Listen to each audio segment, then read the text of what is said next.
Hello বন্ধুরা, এই দেখো রান্না বসিয়ে দিলাম। হ্যাঁ, কড়াইতে যে তেল দিয়ে দিয়েছি, এবার তেজপাতা ছেড়ে দিলাম।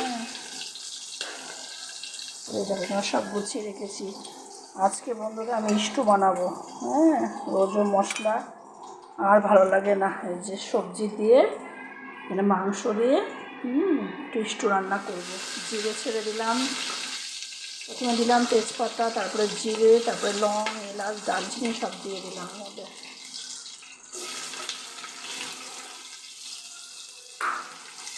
তারপরে সবজিটা দিয়ে দিই। এই দেখো পেঁয়াজটা একটু লাল লাল হয়ে গেছে, ঠিক আছে। এবার সবজিটা দিয়ে দেবো। এখানে গাজর আছে, পেঁপে আছে, বিনস আছে, তারপরে আলু আছে। হ্যাঁ,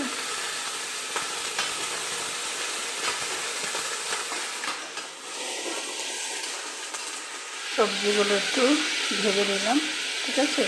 ভাজা ভাজা হয়ে গেল, এর মধ্যে এবারে মাংসটা দিয়ে দেবো।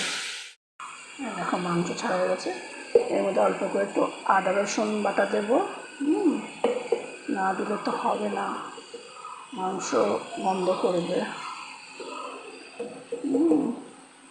অল্প করে দিয়ে দিলাম আদা রসুন বাটা। এর মধ্যে দেব হলুদ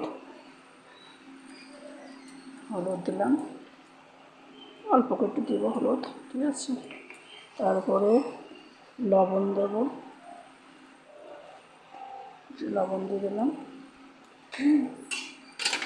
একটু ভালো করে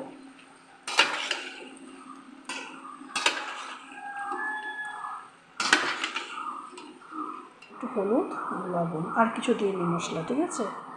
কাছে ভালো লাগলো অবশ্যই একটু জানিও। হ্যাঁ, সবজি মাংস সব এগুলো তো করবে। হ্যাঁ, এই দেখো বন্ধুরা, দুপুরে খাওয়া দাওয়া নিয়ে বসে পড়লাম, ঠিক আছে। এই যে এটা ছিল কালকে ওই যে আলু দিয়ে উস্তে দিয়ে মাছের ডিম দিয়ে বানিয়েছিলাম, ওটা গরম করে নিয়েছি। এই যেখানে আমার ভাত বেড়ে নিয়েছি, এখানে বাবুর ভাত, একদম প্লেন করে নিয়েছি ভাত। নিয়ে বসে পড়েছে। আর এই যে স্টু কেমন হয়েছে অবশ্যই জানিও, ঠিক আছে। চলো খাওয়া দাওয়া করে নিই, আজকে তো তাড়াতাড়ি বসে পড়েছি। ওর ছেলে গেছে তো সকালে স্কুলেও কিছু খেয়ে যায়নি, বুঝেছো বন্ধুরা, এই জন্য তাড়াতাড়ি বসে পড়লাম।